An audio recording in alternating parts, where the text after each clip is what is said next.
সম্পাদক জনাব বিলাল আহমদ ভাইকে। আউযু বিল্লাহি মিনাশ শাইতানির রাজিম। বিসমিল্লাহির রহমানির রহিম।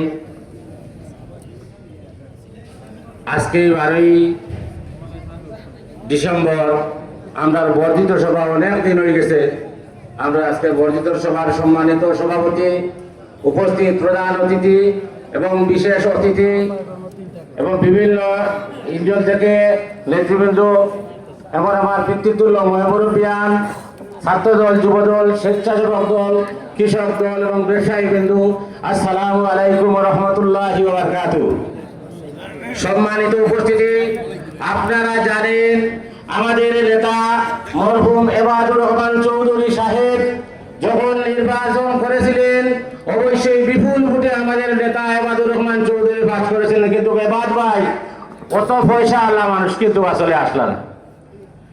এরপরেও যদিও পয়সা আল্লাহ মানুষ এবাদ ভাই না থাকুন, কোনো দিন গরিবর হক মারিয়া খাইছেন না, কোনো ব্যক্তি হইতে পারছে না।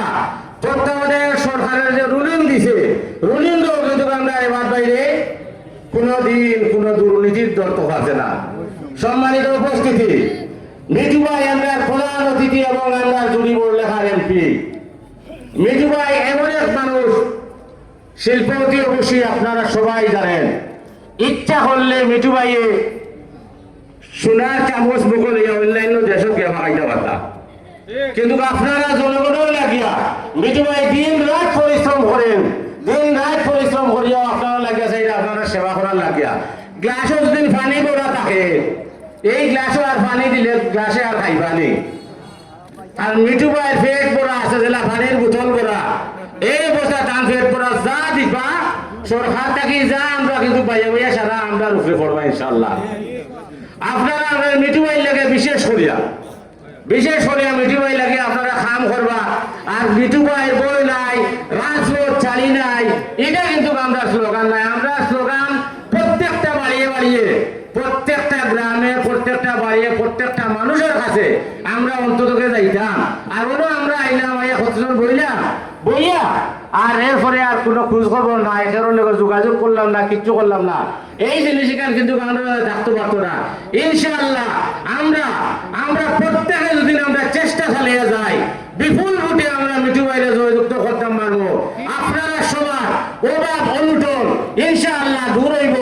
আপনারা বিপদ আপদ যাইতে হোক সবকিছু কিন্তু দূর হইব। আমরা অনেক কষ্ট, সারাটা জীবন অনেক কষ্ট করছি, রাজনীতি লেগে 16-17 বছর আমরাও করছি। আজকের যে মাস, এই মাসও আসলে কিন্তু আমি জেল, এই মাসে আমি কিন্তু জেল 16ই ডিসেম্বর পর্যন্ত, 16ই ডিসেম্বর হল তোরা একটা কথা হইয়া 16ই ডিসেম্বর গেছে আমি আসলে গরুর মাংস খাই না, কিন্তু গরুর মাংস খাই না তখন বলছেন তুমি লাইন ধরে রাখবো গিয়ে গরুর মাংস। আমার লিডারও আসেন, ওগুলো তো জেল খাচ্ছেন সব, আমরা কিন্তু রব্বার ভাই আসেন, আর অনেক আমরা নেতা মিঠু ভাইও জেল খাচ্ছেন, আমার একবার ভাই জেল খাচ্ছেন, অনেকে আমরা জেল খাচ্ছি। আমরা যারা জেল খাচ্ছি আমরা আসলে দোলন লাগেও জেল খাচ্ছি। আমরা কোনো বাপর সম্পদ লইয়া কোনোদিন আমরা মাইদাঙ্গা করিয়া আমরা জেলে গেছি না। এই স্বৈরাচার শেখ হাসিনা আমরা জেলে ঢুকাইছে। আমি যে সময় আমরা হইছই মেট যারা পাড়া দেয় হলো কইছে বাবা গরু মাংস খাও না, দাও না, এটা কিচ্ছু হইছে না, তুমি বাতি লইয়া যাইতে হইব লাগে। তো জেলখানার সম্বল তালাবাটি কম্বল, এই যে সম্বল আনলে আসলে কিন্তু উবানি লাগছে। আমি আইনে এসে আমি আরো জনে আনিয়া দিছি। এই যে কষ্ট আমরা করছি, অবশ্যই বারবার 60টা বছর বাড়ি কিন্তু বালিশও খুলনা লাগাইতাম পারছি না পুলিশের যন্ত্রণায়। অথচ ভাত খাইছি বাড়ির, পানির বোতল বগলো আর তরকারি আর বাতে এখানো আতো লইয়া বাড়া থাকিয়া গ্রিল কুলুসরত কুলিয়া কইছেন দিলাম বাজারের তো লেগে বইয়া করছি। এই অবস্থায় আমরা কিছু দিন গেছে। যাই হোক, আমরা মিঠু বাইরের ষড়যন্ত্র করিয়া এরা জেলে দিচ্ছেন, আমরা মনে করি তার ফসল ভালো হয়েছে, জেলে বসেন ফসল ভালো হয়েছে। তার কারণ হইল আমরা জীবনে অন্তত ইজ্জত মিঠু ভাই জেল কানছি নয় বলে, এটা আসলে কষ্ট করছি না, আমি তো কষ্ট করছি।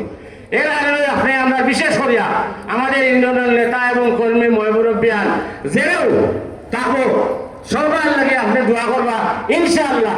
আর আপনি জনসভার ডেট দিবা, জনসভা আপনারা চাইলে, এটা তো আমরা বর্ধিত সভা, জনসভা আপনারা চাইলে, জনসভা এমন পরিস্থিতি